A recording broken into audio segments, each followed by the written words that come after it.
Just a few months ago, Donna Kelly didn't think that this would be her life, applying for food stamps and returning to Medicaid.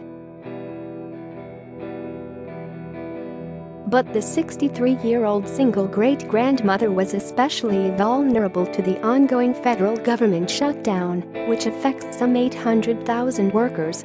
Kelly, from Washington, D.C., works as a full-time security guard for the now-shuttered Smithsonian, making little more than minimum wage as a contract worker. She lives paycheck to paycheck, as do the majority of other Americans, and with no savings to speak of to get her through the funding freeze, Kelly has had to turn to welfare this week. "I'm real concerned," she tells People. "I'm trying not to stress too much, it's not good for my pressure. Yet worry she does. With high blood pressure, pain in her knees and back and acid reflux, she worries about how long her medication will last and about how she will pay for the refills. She worries about not having the $50 for the copay to see a doctor and about not having money for her next insurance premium. She worries about not having food.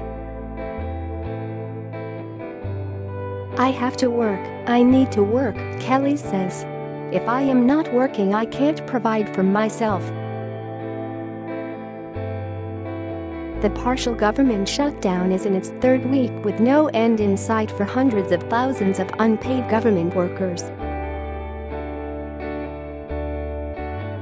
"As of today, I paid my rent and I paid my child care, and I do not know how I am going to pay the rest of my bills to get through the month," Christy Scarazzo, a 45-year-old single mom who moved to California in the fall for a dream job with the government, told People recently.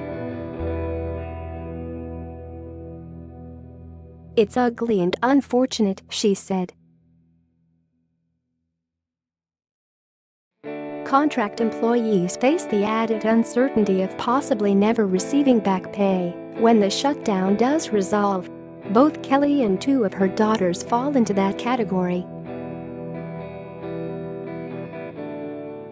For workers who work for contractors and who don't work directly for the government, there's no guarantee that they'll be paid, Lenore Friedlander, assistant to the president of Kelly's union, told BuzzFeed. "The increasing reality is that they have to be prepared for the fact that they may never get that money.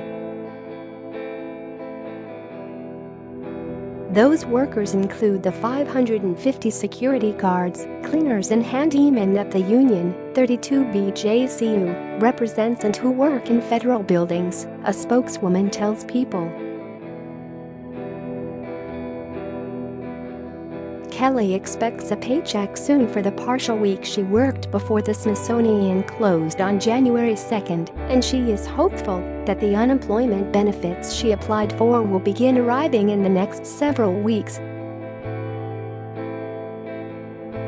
But more bills are always coming due, and she's nervous about how she'll pay for gas and electricity at her home, for which she receives subsidized assistance through Section 8.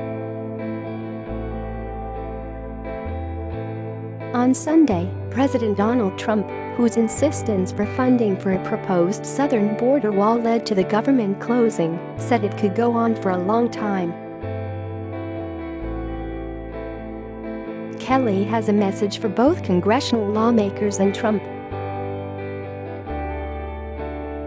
"I want them to understand the seriousness of this shutdown and how it affects the people, because there are a lot of people who depend on their paycheck and we can't survive without it," she says. "It's very serious," she continues. "People are suffering. They need work and need to be able to provide for themselves.